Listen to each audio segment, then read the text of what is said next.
tao, basta-basta na lang dinadapuan ng swerte. Ang iba, nagtatanim muna para masungkit ang swerteng bunga ng kanilang paghihirap. Tulad na lang ng sikat na sikat ngayong si Arnel Pineda. Isa na ngayong Pinoy International Star bilang lead singer ng bandang The Journey mula sa Amerika. Pero ang kanyang magandang kapalaran, sa basurahan at sa kalye pala nagsimula. Pakinggan natin ang boses na maswerte ni Arnel Pineda. Oo naman, naniniwala sa swerte, pero siguro kailangan sasamahan siya ng sasamahan siya ng matinding tiyaga at saka sipag.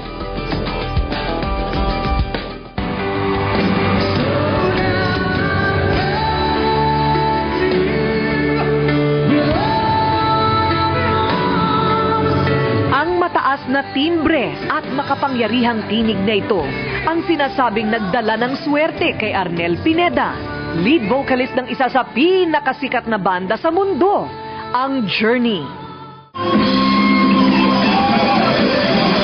Nasa mahigit 25 taong pagkanta sa iba't ibang banda, nasungkit Arnel ang kanyang magandang kapalaran. Kilalang-kilala ka ngayon bilang lead vocalist ng bandang Journey. Ano ang pakiramdam ng superstar? Hindi. Hindi, no. No, superstar. It's just a job sa akin eh.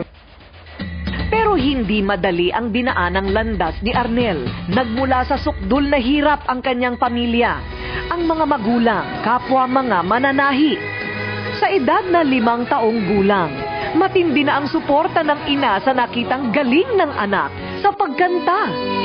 Pansamantalang nadiskaril ang pangarap ng ina para kay Arnel nang lumubha ang sakit nito sa puso.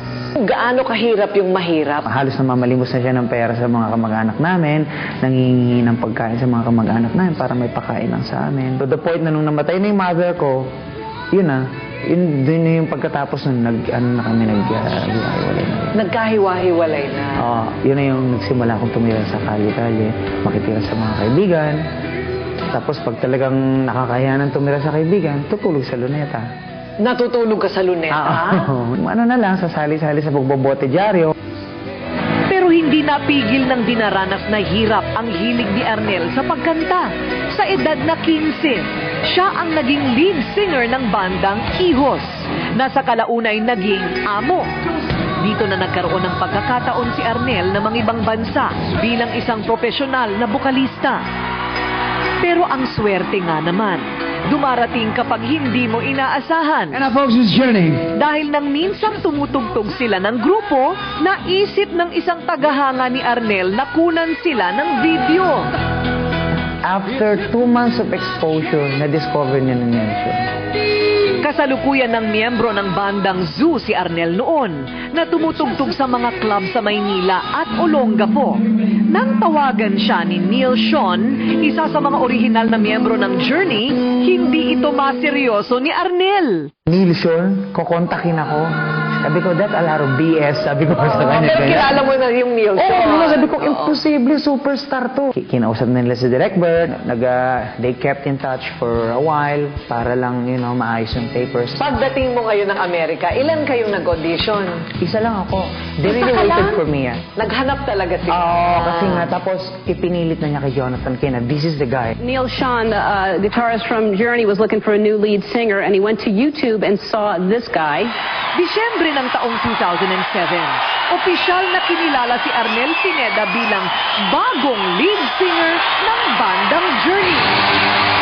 At noong nakaraang Pebrero, hindi niya malilimutan ang unang yapak sa entablado, kasama ang bandang kanyang minsang iniidolo lang, sa harap ng may 20,000 tagahanga. Naniniwala ka ba sa swerte?